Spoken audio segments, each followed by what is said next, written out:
કથાકાર જયદેવ શરણ મહારાજના વિવેદિત નિવેદન અંગે રાવળદેવ જોગી સમાજ દ્વારા જિલ્લા કલેક્ટરને આવેદનપત્ર આપવામાં આવ્યું।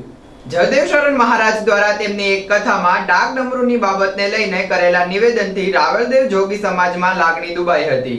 આ બાબતને ધ્યાનમાં લઈને રાવળદેવ જોગી યોગી સમાજ દ્વારા આ ટિપ્પણી વિરુદ્ધ કડક પગલાં ભરવાની માંગ કરવામાં આવતું જિલ્લા કલેક્ટરને આવેદનપત્ર પાઠવવામાં આવ્યું હતું।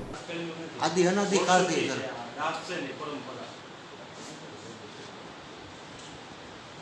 વ્યાસપીઠની ગરિમા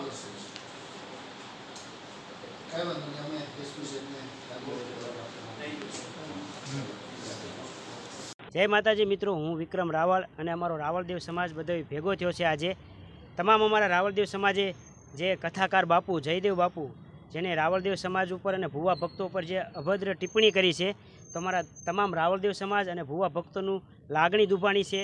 એટલે અમે બીજું કાંઈ ઈચ્છતા નથી, પણ બાપુને આ વાત ઉપર અમે ખાલી ઈચ્છીએ છીએ કે બાપુ આ વાત ઉપર માફી માંગી અને સમાજને એક સારો સંદેશ આપે કે ભાઈ આ ડાક ડમરૂ તો અમારે આદિકાળથી છે।